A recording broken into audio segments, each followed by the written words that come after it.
This is the follow-up to my video, Who is Michael Herrera? If you want to watch that video, there's a link in the description. Let me catch you up with the story and give you a preview of what's to come in this video. Who is Michael Herrera? Today we'll learn the story of an ex-Marine who claims to have had an out-of-this-world experience that would shock even the most open-minded. It involves a UFO, Marines, private military units, psychic human trafficking, and potentially reversed alien technology, all wrapped up in a bow of a good old-fashioned global cover-up. Michael's team leader, I'll just use his first name. His name's Nathan. He has a lot of credibility to speak against Herrera because he was his team leader.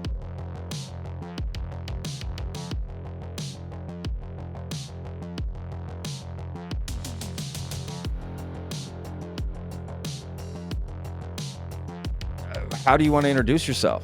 I'm Nathan. I was Herrera's team leader on the 31st MU back in the day. I was in the Marines 2007 to 2015. Yeah, I'm just here to tell my little piece of the story.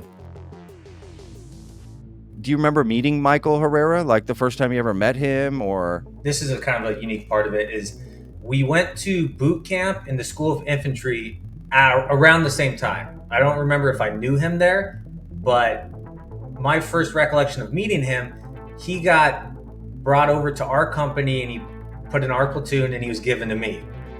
It was a weird situation because we just got back from our first deployment, and in the Marine Infantry, like your first year, your first deployment, it's terrible, and then it's kind of like a tradition. So he shows up, and my recollection is he went UA. Basically, he just ran away.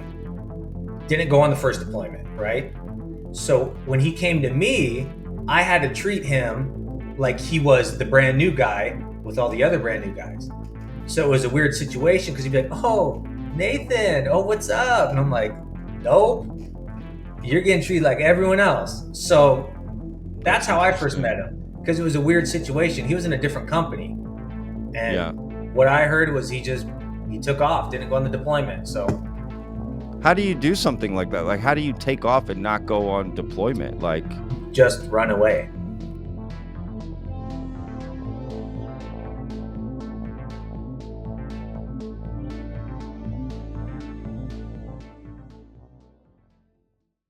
When we last left off in the story, Michael's former Marine team leader, Nathan, had declined interviews. Until now. With the help of Joey Is Not My Name, who was an independent investigator looking into Michael's case, I was able to get an interview with Nathan. He even agreed to go on camera, show his face.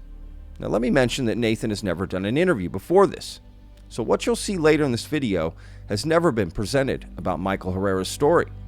Now, although Nathan's last name is out there, I'm not going to use it to minimize the hate Nathan may receive for telling his side of the story. But before we get to that, I want to share some other parts of my interview with Joey Is Not My Name to add further context to the story. The anonymity, that wasn't something I even really intended to do. It was just I'm literally like a random guy on Reddit, you know, and, sure. And you know, most people are anonymous on Reddit, and as I got deeper into this, I kind of got advised to stay anonymous, you know, as much as I can, and so it's really just out of an abundance of caution to kind of you know, continue that for now at least, and kind of see how things unfold. How long have you known Michael Herrera personally, and then how long have you known about his story? So, well, first it would be the story. So I don't know Michael. I'm not like, I don't live near him. I'm not affiliated or friends with him or anything like that.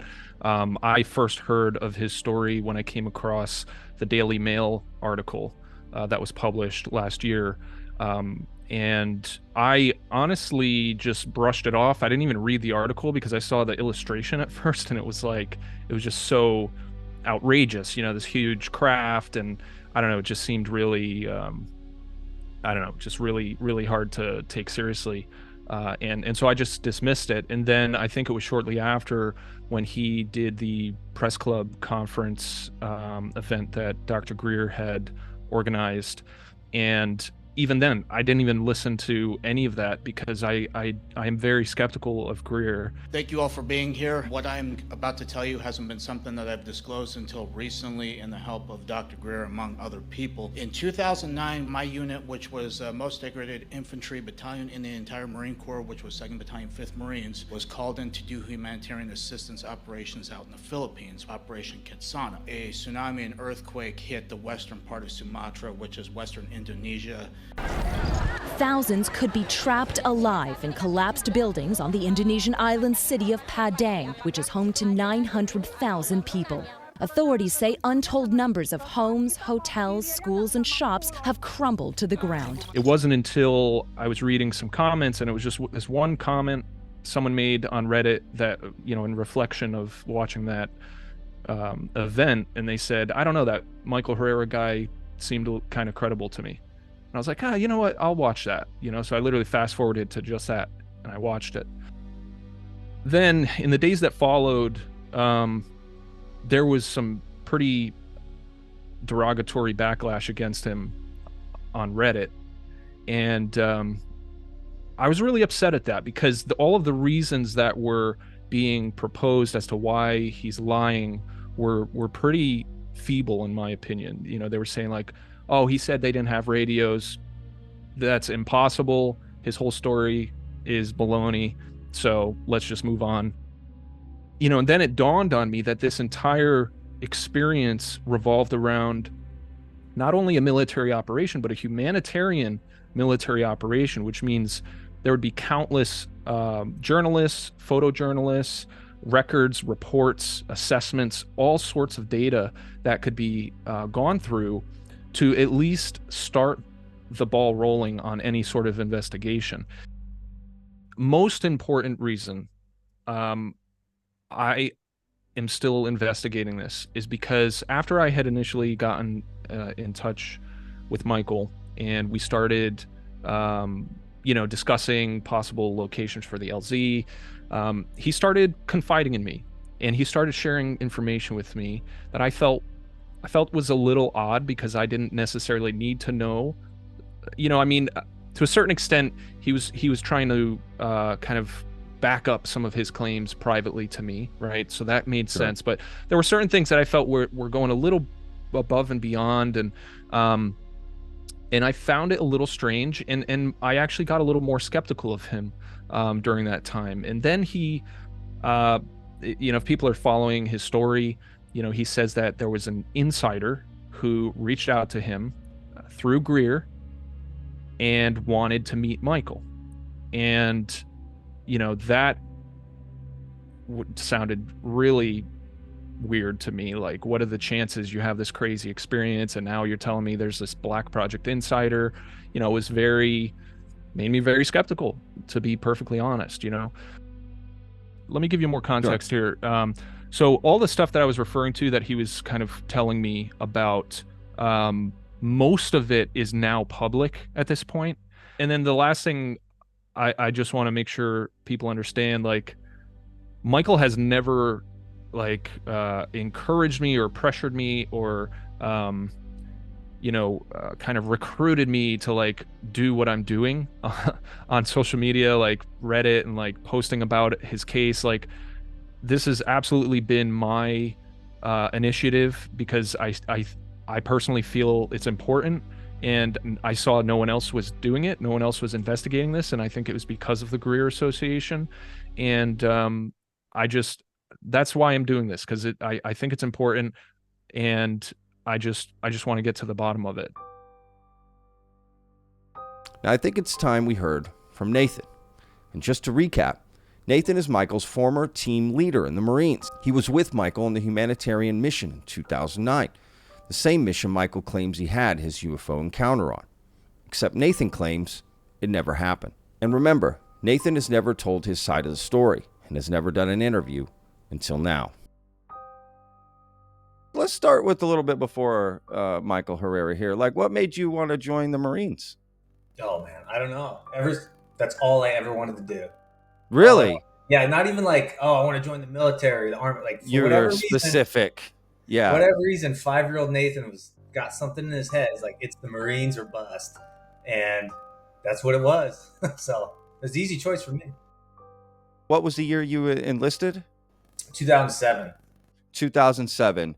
So 2 years later, we fast forward to 2009, somewhere around October, somewhere in there, in Indonesia. Well, let's back up a little bit. Do you remember meeting Michael Herrera, like the first time you ever met him, or? I don't remember if I knew him. So this is a kind of a unique part of it is we went to boot camp in the School of Infantry around the same time. I don't remember if I knew him there, but my first recollection of meeting him, he got brought over to our company and he put in our platoon and he was given to me.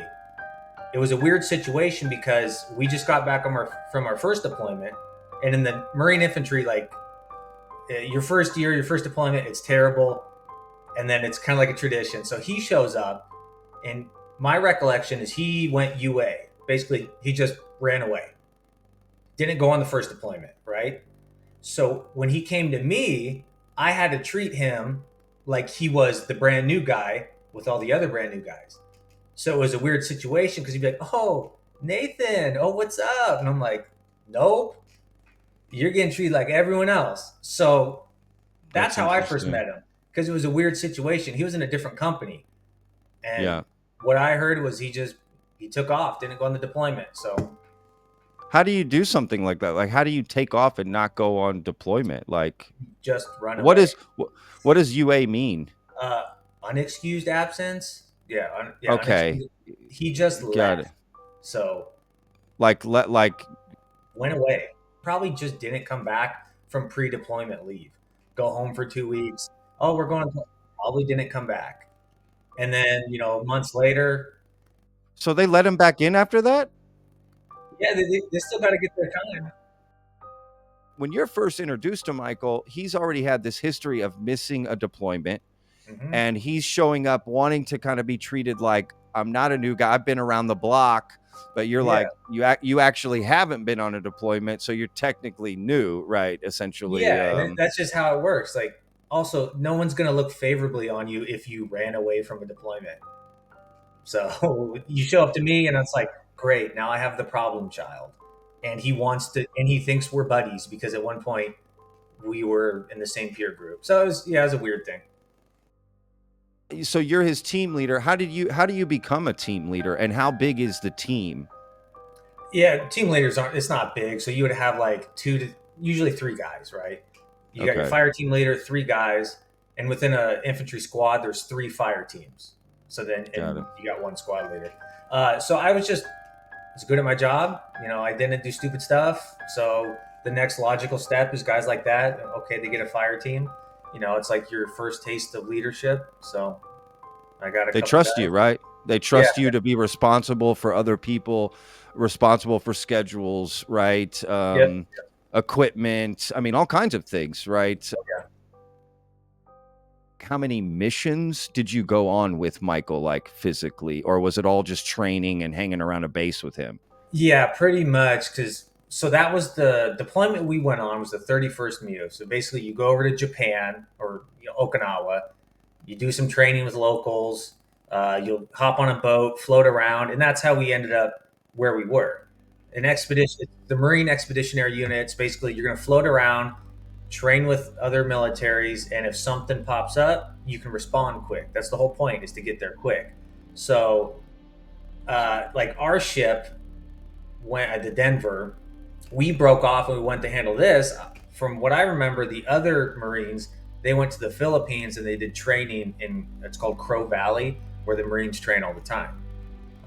So we just we got lucky. Sometimes you got lucky. We got to do a little cool humanitarian mission. So we went over there for, I don't think it was too long, maybe like a week until we were back with everyone.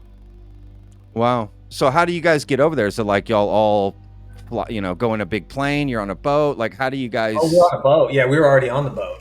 So you're already on the boat. Got it. Oh, yeah. Got it. You might be on the boats for months at a time. You just float around. Oh, really? Oh, yeah. Oh, wow. I have way too much time on Navy ships. I think I hit like 13 months by the time I got out. So holy cow. I'm good with boats. That's done. had you been on humanitarian missions before, or was this your first one? That's the one and only humanitarian mission I ever did. What does a typical day of humanitarian aid work look like? Like, what are you doing exactly? Like, what does that look like? Well, so we didn't even have a big role. We just, from what I remember, we got on the helicopters, we flew in, I think we brought them shovels and like food, and we landed, and I confirmed it because I have these photos are floating around that I've seen on all these things that they come from me. And on one of them, someone had asked like, "Oh, what's that small child doing way out in the middle of nowhere?" And I commented, "His village is 200 yards away."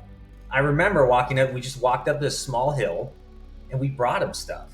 And I remember seeing it was like this building, but it was basically just cement slabs, and it had collapsed. And I remember they said, "Oh, that's like the school." And there's people still in there. And I was like, oh, Jesus.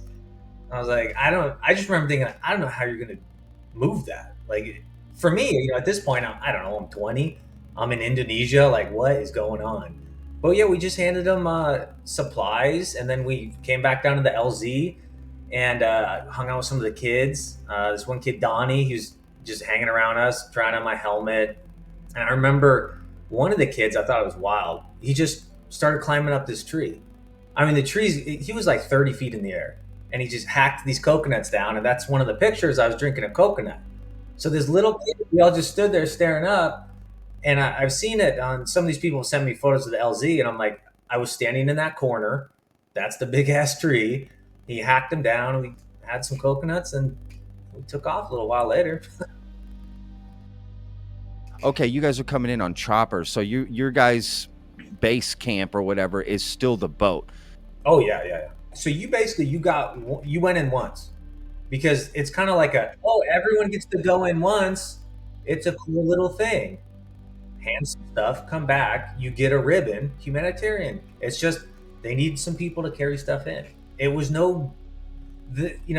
we're just extra people at that point. The Marine infantry isn't like crushing humanitarian aid. We're just, what do you need us to do? Oh, carry stuff? Okay, cool. Your humanitarian day trip out, you were not with Michael. No, I was, yeah. Oh, you were with Michael. So you went with Michael out for this aid mission. Yeah. Okay, so the same mission that he says he encountered this UFO, you were with him, and that did, and according to your recollection, that did not happen. It did not happen. It did not happen because I took the photo of my two guys, my fire team, on the helicopter going in to the humanitarian aid. He's right there. He's in the photo. There's no Michael weapon. says that's not him. Well, I know that would be a problem, wouldn't it? Yeah. That would be a problem. But no one's doubted I'm his team leader, right? They know I am. Yeah. I'm glad 14 years ago I made the little caption of my photo. It was like, the two devils I'm responsible for, meaning devil dogs. Right? The two guys I'm in charge of. There's two of them. Herrera and another guy named Patrick. They're right there. Okay, so Michael is claiming that that's not him in the photo, and that he got approached, I guess, separately at night or something to go on this separate mission. Have you ever heard of anything like that happening? No, that didn't happen because he's the lowest of the low at this point. He's the newest guy there. No one's going to him for any special hookup. You don't get hooked up. It's not it, and it just wouldn't happen. I'm his team leader. Like, it's just you know where he is at all times. What's going on? I have to. No one goes to the lowest guy and is like, "Hey, come here. You want to do something?" No, you got squad leaders, platoon sergeants, platoon commanders, company gunny. It doesn't work like that. Because Michael's story is that he went out with 6 total. So him and 5 other guys on this chopper. First of all, can you have a chopper that fits that many people? Like 6 plus pilots and everybody else? Okay. So that is, at least that's possible. But you're right. In that photo, It doesn't show any guns, anything, because you guys are going for humanitarian aid. So Yeah, that's another thing people get stuck up on is weapons, right? He said we have weapons. So we went in, best of my recollection, we went in day 2, right? By this time, when we went in, we had already been told you are not bringing rifles. You're not bringing weapons because that looks bad. Everyone's taking photos. And why does a guy have an M16 taking a knee in front of a bunch of locals that need shovels? It just doesn't look good. So what I remember was, I think it was, grapevine, rumor stuff. Some Air Force colonel in charge of stuff said, get back on, don't bring that crap back. And it kind of fits. I've seen photos of the 9th where they have weapons or combat load. And I recognize one of the guys, he was a different platoon. It makes sense. They went in the first day. Day 2 comes around. My platoon goes in. By this time, there's no rifles. And when you tell Marines going to Indonesia, because they gave us like information, way up north, there's a lot of terrorism in this. So, young Marines are like, gotta have my guns, right? Gotta bring the rifles. Some may or may not have brought pistols in their backpacks just to protect themselves. got it. So not following any orders to do that. Just no, on their that's own like accord. I'm just gonna protect myself. Put it in the backpack. Do not bring this out. Yeah, And that's what happened. So there was no rifles. No rifles. Is there any moments where maybe you fly and you don't keep, like, you have a gun but you're not, like, if you're flying with the gun, you have to hold the gun. Yeah. It's not like you can put it in cases somewhere else or something. That's another thing I've said to people is like, if I had a weapon, you would see it in every photo. There is not a chance in hell that weapon is coming off my body. It is just not happening. Oh, I'm just going to leave a rifle in the jungle. Oh my God. Like, if someone in the military is listening, they know it's not happening. You don't do that. Yeah, you don't do that. And so it's a strap. The gun has a strap. Essentially, your rifle would. Sling. Yeah, you'd probably be on your back. If you're like doing work, you just sling it on your back. Another thing that most people find ridiculous as well is we didn't have radios. That's what I heard him say. We did not have radios. You were never going anywhere without a radio. You think they're dropping Marines to walk into a jungle with no radios? I've been in plenty of jungles. You get lost in like 30 feet. You're not coming back. It's a non-starter.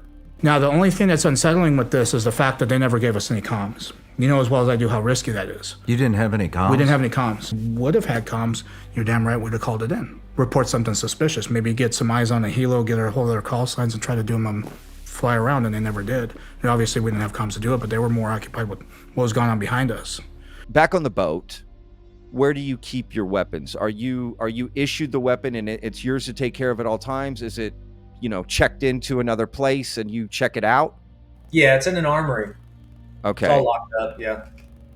So they're actually called like weapons cards. It's like a note card. You laminate it. It says like my name, my rank, the serial number of your rifle, because it's all inventory.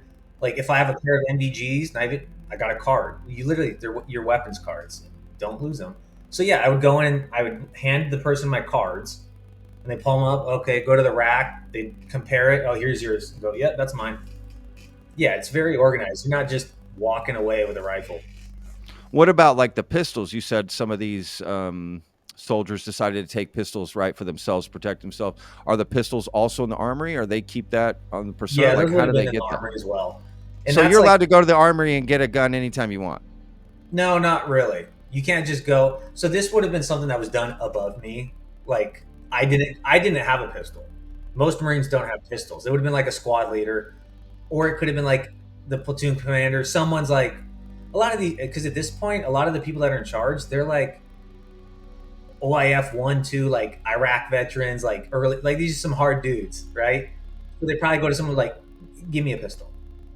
And they go, okay, like, I want to protect myself. So. And you get the ammo there too, right? Everything, it's all together. Ammo. No, I don't think they store ammo in the armory. I don't think they would mix that, but it's stored somewhere on the boat, but I don't really know. Got it. Because you never got issued I a didn't. gun at that point. For the humanitarian mission, no, we didn't take anything Never. in. And like you see in the Yeah. photos, we have no like combat load, no plate carrier, no vest, and they have it on the day one. The photos, I saw a guy who I recognize. He had his vest on with the mags. That makes sense. Like you got to carry the stuff. But day two, like my photo with Herrera and my guy, and you see me on my photos standing there. There's nothing.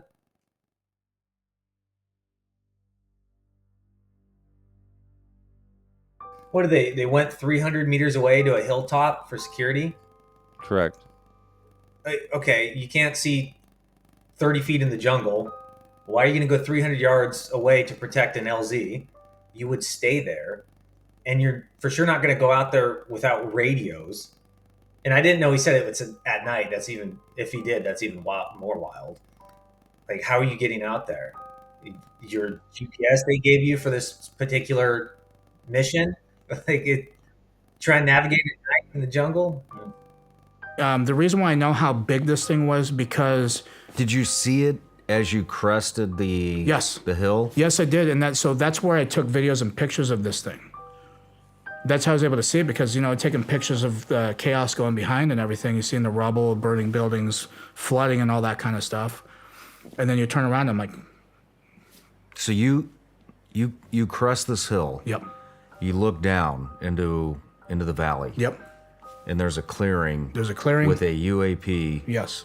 just sitting there. Sitting there, hovering. rotating clockwise. Yep, and that's in transition. This color spectrum I was telling you too. I think I've heard too, like, well, they were chosen later that night to go on this secret mission. It's like, well, wait a second, I don't know what's happening. Yeah, that just builds up the deniability. Like, oh, Nathan doesn't know because he wasn't selected for the special mission.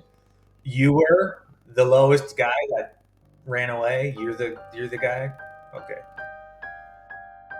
Like, how long were you his team leader, and what was he like? I'd have to guess a workup would be like your training cycle before you deploy. It had to have been like 7 months, and then a deployment like that probably like 5. Oh, 6. really? Yeah.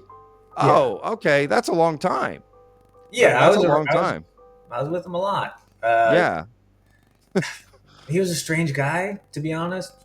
I mean, he was okay, but was just odd.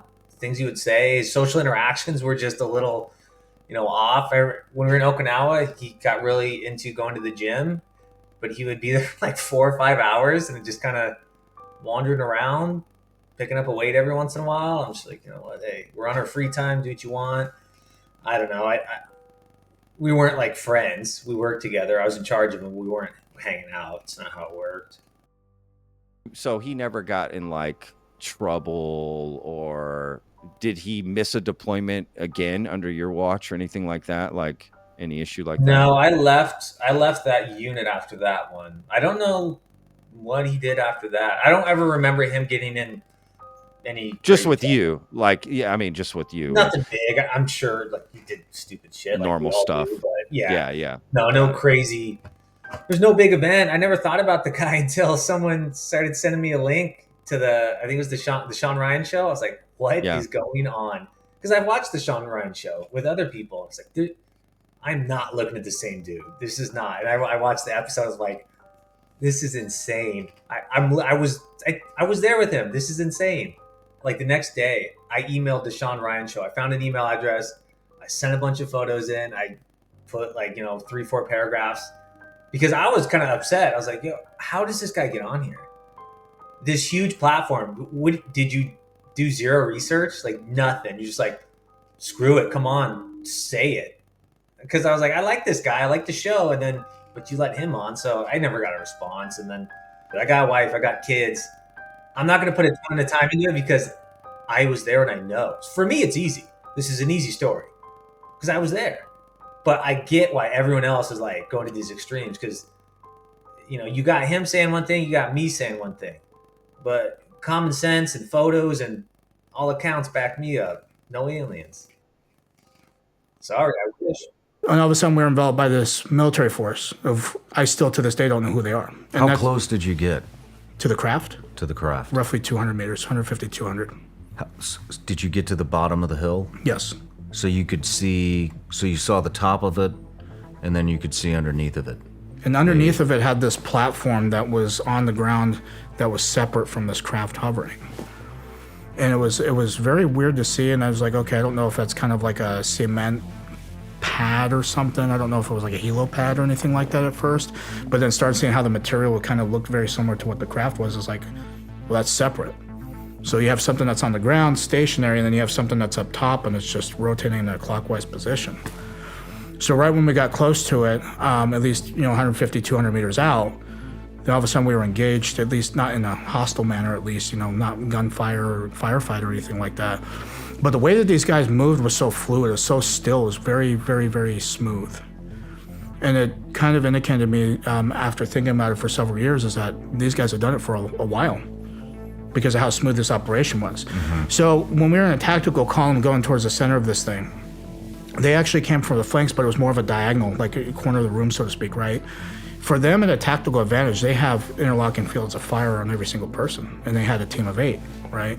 And the gear that they had was black OTV vests, they had black camouflage utilities. So what you're saying is there would have been no they were professionals. Yes, there would have been yes. no Mexican standoff where if they fired, they're shooting into their other squad. They had perfect angles. Yes, they did. To where both sides could engage you. Yes. Team of 4, so it was like a fire team element. Without worrying about a blue-on-blue situation. Exactly. Okay. Did he ever talk about like aliens or UFOs back then, or that you remember anyway? No, yeah. I mean, maybe he did. I was just like, okay, cool. Sure. I wish he was right. I wish I was on this night mission that saw some UFOs. Unfortunately not. So you're open to the ideas in general, just as a person, right? Oh yeah, I'm not. Yeah. I got no like dog in this fight of like aliens aren't real. What? Yeah. Probably. Yeah, totally. I wasn't there seeing aliens with Herrera. I don't discount everyone off the bat or anything. I think this stuff's interesting, but I just call bullshit out when someone's bullshitting. Cause then I say people, oh, he's an American hero. He's come on, dog. You're lying. You're just a liar. Have you ever even heard, period, let's forget Michael for a minute. Have you ever heard of anything within the military during your time of something like this? Secret missions, UFOs, anything? Has there ever been anything that was suspicious to you at all? No. Nothing. There's too much going on, like real stuff. Yeah, real shit. Real shit. I was doing real shit. Shit. I mean, yeah. And I'm not gonna say, yeah, government shady. I'm sure there's wild shit going on all the time. It just wasn't that day. So he's also claimed after this incident, right? Years later, he gets approached by some secret military person who takes him to some secret black site and reveals more information about that particular night in Indonesia, right, to him, basically saying that they were, human trafficking psychics, they could fly UFOs. That's the story, right? That so I don't know. I mean, like, that sounds crazy too, right? Like that he's getting invited to these secret black sites and being shown all this information, over a decade later. I mean, I don't know anything about that. Someone told me that. They said they independently confirmed he was on a helicopter going somewhere. It's a non-start. I mean, maybe someone took him somewhere on a helicopter. Like, who knows? But the story is this guy knew information about the mission in Indonesia. So I know he's full of shit. Because there was no aliens in Indonesia. I remember you saying on the boat, every day, basically, you get one trip out, right? So it's like everyone's getting their day to go out. You never heard any sort of stories from anybody else about anything crazy happening or anything else, right? Like, period, during this time. No, and I got like my group chat with my good friends. There's like 5-6 dudes that I'm still real good friends with that were there. They sent me all their photos. Again, like, it's not a big deal because they weren't on the specific little trip we went on, but it's all the same stuff. No weapons, just hanging out, providing aid. They laugh about it because they know the guy. They're like, yo, what's that weirdo saying? Oh God. And we just laugh about it because we were there. We know. And I understand why people, want to believe it or whatnot. I get it. But we just happen to be there and know. I mean, Michael, I can tell when he's telling his story, especially on the Sean Ryan one that you watched, that I also watched, like he's very into the details of the guns and the ammo and does that make sense? Like knowing about tactics and all of these things. During that time, were y'all that well trained about all that stuff? Yeah, that's another. He would have been. I mean, 20 years old. You're 20 years old. Yeah, you got basic tactics, but you're not making decisions. You're not at that point in your military career. You shut up. You don't say anything, and you hope not to do something stupid. So the whole like superior tactics and that. Come on. Where is he learning that from, right? Like, where does that come from? I don't know if he was talking about some great tactics, but again, like, okay, so he says there's 6 guys. We all have weapons, but then these guys in all black come out and they get the drop on us. I don't know. You think a bunch of young Marines are going to, like, not, oh, quick, I give up. And then, like, some salty vets, they're just going to give up. I don't know. That's interesting. So you see that interaction as like, oh, Marines aren't just going to be like, oh yeah, you got me. Yeah. Oh, dude, when black comes out of the bushes, like, okay, I'll probably shoot you. Like, what? Yeah. Oh, he has a gun. I better stop. What do you mean? Isn't that your whole mission? Is because there's maybe bad guys in the area and it's just silly. Also, don't wear black in the jungle. That's not good camouflage. That's interesting. I never thought about that actually. All black, but see, that's like movie stuff. The SWAT. Yeah, you're right. You're right. That's what I think. That's you didn't see the guys in all black come in from the bushes, but hey, it was at night apparently. That's it. That's interesting. So why would these mercenaries wear black? That's not a proper. If you're trying to be that secretive, that's the last thing you would wear. That's interesting. That's an interesting the like bad guy outfit. Like I'm gonna wear a black hat with no insignia and aviators. Okay, you look evil. Come on. And you're the like special forces guys in the jungle. No, you camo, man. Come on. I mean, because that's kind of a crazy idea, right? That there's this private mercenary group. I mean, where would they be pulling these people from to work, right? Like, where? I mean, how do you even? And why are you landing your spacecraft 500 yards from an LZ on a humanitarian mission? It seems like that would be visible. Spot. Yeah, seems like a real shitty spot to put it, right? But it's got to be close to LZ so he can say he walked there through the dense Indonesian jungle on a hill that apparently doesn't exist. We're positioned near the slope. You know, it wasn't like a steep grade or anything, but it was enough to obscure what was going on the other side that we had no idea what was going on. And this is when we came across this operation. And it was something that stuck out like a sore thumb because here you have terrain that is a jungle terrain, very green vegetation, things like that. And then you have something that's sticking out right in the middle of an opening. And it looks very odd. It's something that's, I'll remember till the rest of my life. To the day that I leave this earth, I'm going to remember seeing that. And it's just imprisoned up here. What other parts of the story that you heard that you want to address that I didn't bring up, that I didn't talk about? I don't know. I want to make sure I don't miss anything that you want to cover. No, I think that's about it. It was just little things like that, like all guys in black. They immediately gave up. Stuff where it's just like, I don't know. I think a lot of people that are hearing these stories weren't in the military or the infantry specifically. So there's things that they see as like, oh, that makes sense, but it just doesn't. If you're there and you live it day in, day out, you're a young, hungry Marine, you're not just going to immediately give up. I mean, I'm sure half of the young Marines would be like, oh, finally, I get some action. Like, it's just not going down like that. You 20-year-olds are out there all pumped up. So this guy, Joey, is not my name, right? He's this investigator who, to be honest with you, so he's an investigator that's, been looking into Michael Herrera's story, I guess I'll say, or case, right? I got to be honest, when I first saw Joey is not my name posting on Twitter and stuff, I thought it was Michael Herrera. I thought it was him creating an account to sort of buff up his own story, like, hey, I'm investigating, and I had to ask Joey is not my name point blank, hey man, are you Michael Herrera? Like, tell me straight up, please, and he was like, no. And he did, I pretty much got the gist that this is not him. That's not Michael. I definitely don't think that, especially after I spoke to him for sure. But what are your thoughts on, Joey is not my name and sort of his looking into this, and because he helped facilitate this, Yeah, I think the whole thing's great. He's the first person that ever reached out to me. So I've only talked to 3 people about this: him, you, and another guy that did some Reddit post. But no, Got he's it. been great. He asks me things, like sends me pictures. What do you think about this? What about that? And I'm giving my honest opinion. We've talked a lot. So I'm happy there's guys like that out there that are deep diving. You too, like you guys are bringing light to this. I hope you guys have a bunch of true stories that can verify it. I don't want to let a dude get away with being a fraud, like bringing it down. You've never done an on-camera interview about Michael, right? No, Or you haven't done an interview period period. about Michael. That's it. Yeah. No. I was a little hesitant at first because I was like, man, I don't know who's into this stuff. I don't want don't come bug me, like do weird stuff. And he convinced me. I was like, yeah, screw it.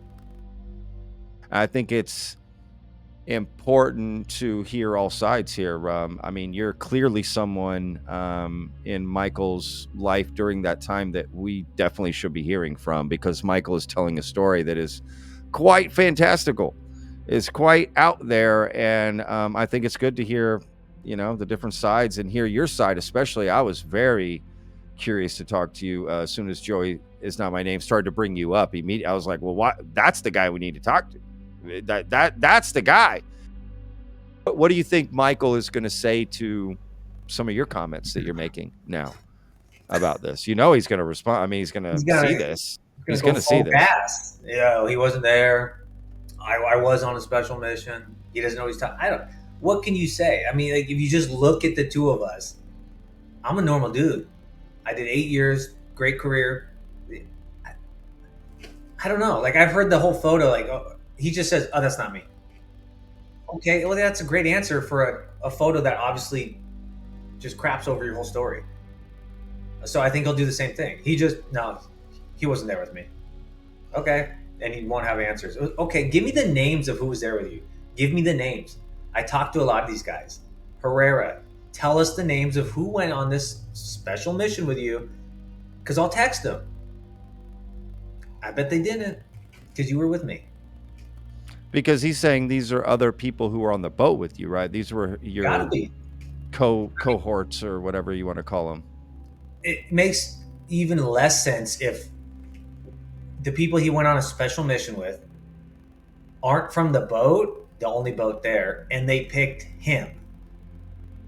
Well, that's that guy, point. He's the guy. Yeah. Oh, it's just me and these other dudes no one knows about. See ya. Like, yeah, a Marine just disappears off the boat. What? You see how crazy that sounds? So if it's not these other dudes, give me the names. They're not scared. I in that text message, it's like, oh, there's one text message from a Marine that was there. It sounds like a movie script. Just get out, brother. You're in too deep for your life. They're coming. Well, why didn't they destroy my camera, right? I was there. But he usually just says, oh, Nathan wasn't on the mission, so all his photos don't matter. Okay. Find anyone that supports that. Yeah. A person. No, I mean, for sure.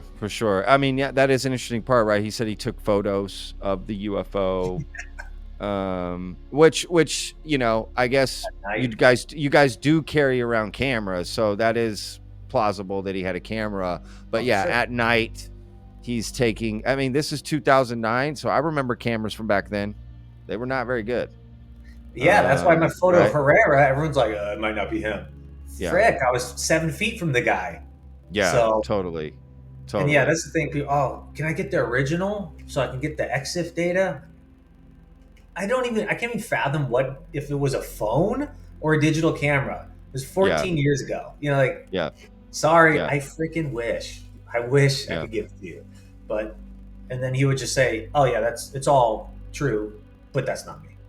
Okay. But that's, and that's why I wanted to ask you about just who Michael was in general. What was he like to hang out with? What was his history? Because that says a lot more than just that day. Right. I mean, just an odd guy. Like when I saw it was shocking because of the crazy story, but I was like, it's him. I mean, it's not super surprising. Sure. That's like if one of my other buddies did it, I would have been like, what? What are you doing? Totally. But him, okay. Is his reputation? Did he have a certain reputation? I mean, I know you said you thought he, was a little odd or whatever, but was that what everyone kind of thought of him? He was just kind of this odd guy, Yeah, said and weird things, stuck to himself. yeah, and it's not. I mean, there's a lot of weird dudes. It's not like it was one guy and everyone else was normal. There's quite a few. Sure. You get just all walks of life. He's just Sure. Yeah, he's strange. He's Yeah. I don't know how to. He's socially awkward. Sure. They would just stand there and kind of make weird comments. You just kind of like, look, what would you say? Like little one-liners, and it's trying to like have conversations. It just didn't fit in. I mean, he's a nice enough guy. I didn't dislike him or anything. I don't have any ill will against him. I just, yeah. Wanted to tell your side of this story because you were there. You were where he is saying he was when this crazy thing happened. I think it's absolutely important to hear your side of it, man. Without a doubt. I hear he's out there. It's one thing like, oh, you went on a podcast and said some wild stuff, but then people are saying he's like testifying at government things, and it's like, yeah, you're going too hard. Like you're gonna get yourself in real trouble. Not like, oh, people think you're an idiot, but like you're just lying. And if you're lying to like government committees and shit, like I wouldn't be doing it. So we testified to people of the Senate Intelligence Committee, which were there some Congress people there as well as some senators. So in front of the Intelligence Committee by the Senate. And as well as I do, in any kind of setting like that, whether you're in a SCIF, it's all under oath still, because they're having you sign NDAs and things like that. Do you think it's possible that he got like approached, and asked to sort of tell this story for disinformation, like a psyop of some sort? Yeah, I've seen it. It's a psyop. Shit, man, I don't know. Like, I don't think so. I think it's just, how would they pick him? The one guy. Where's he come from in this story where they're like, get that guy. The Michael Herrera, he's our guy. That seems super unlikely. I think it's just he saw an avenue of like the government's saying UFOs are real, renewed interest, podcasts, all this media. I could just tell a story, and he did it the right way. He got the basic facts right. We were there. Yeah, he didn't like fully make this up. There was no aliens. We were there that day in Indonesia. We went there. We just gave them shovels. So right off the bat, when I first started seeing the Reddit things, everyone's like, "Oh, this is confirmed. This is confirmed." Yeah, that happened. There's no shit. It's not like he just made up a whole location. It would be discredited in 4 minutes. You got the basics right. You just added a little on top. So basically, to like sum that up, is like you guys definitely went on this boat out to Indonesia after they had a massive earthquake. They needed help. You guys spent maybe a week or two taking turns, everyone taking one mission trip to take a helicopter, a bird, fly it to one, landing zone, and basically render aid to the locals who needed help at that point, whether it be shovels, food, whatever they asked you to bring them. No weapons. And that's it. You make one trip, you come back, and that's it. Ribbon. That's it. If you went in, you got a humanitarian aid ribbon. It's cool. You got a little story. So they just kind of shuttled people in. Okay, you're going in this afternoon. Oh, cool. Bring that load of supplies from the helicopter. Okay, maybe an hour or two later. Okay, get back on. You go back to the boat. Next guys. Oh, that's how they shuffled through people. There was no big hours-long mission, days-long mission. We went out one time. Not that you were a part of this or that. I'm just saying this is all after, but I think it's important to keep in mind, because I am going to share it in my video, is some of the other claims that Michael is now making post this event, right? This is recent. This is in the last few years. Basically all part of that black site, saying you got invited to this black site, and now he's aware of this entire operation that's happening with aliens, psychics, UFOs, this whole triangular trifecta thing happening where they're, basically human trafficking psychics humans that have a special ability to connect with ET and UFOs. They lure the UFO and alien to Earth here. Then they shoot it down, recover the technology, reverse it, get another UFO, right? And so, and he's saying this is, they're called P3s. He's saying this is out there. He's saying he's going to be shown this very soon. In fact, this operation maybe become a part of it. I mean, what do you hear this? Where does your mind go? Yeah. It's stupid.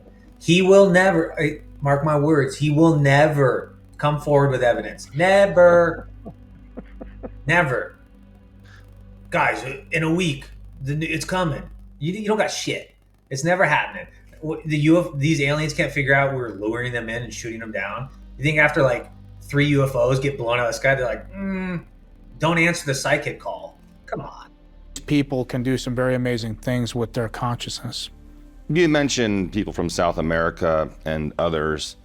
Do you think there's some sort of genetic lineage or something that's in them that makes this a little bit more adept to this? Yes, genetically speaking, I'm sure there is. And they've kind of more explained it on a genetic level. But I mean, if coming from somebody who's learning about this as much as everybody else is, right. So I'm having to kind of figure out what they're saying and piece it together. Exactly. Yeah. So, I mean, somebody who does this for a living day in and day out, they could tell you like the back of their hand on how they screen it or what these people's genetic abilities, or at least how they screen the genetic predispositions for that. What do you think he would want to lie about this for? I think it's a way to get attention. I think he just wants to be known for something. I mean, I know he's lying, so I don't know. Maybe I don't know if it's money. He was a strange dude. He might just want people to think he's got the answers to some secret, wild stuff for people to look up to him. He's just an odd dude. I don't know. I don't think there's some big money in this telling a story, but I couldn't tell you. I live inside my own world of make-believe. Kids screaming in the cradles, profanities. I see the world through ice covered in ink and bleach. Cross out the ones who heard my cries and watched me weep. I love everything. Fire spreading all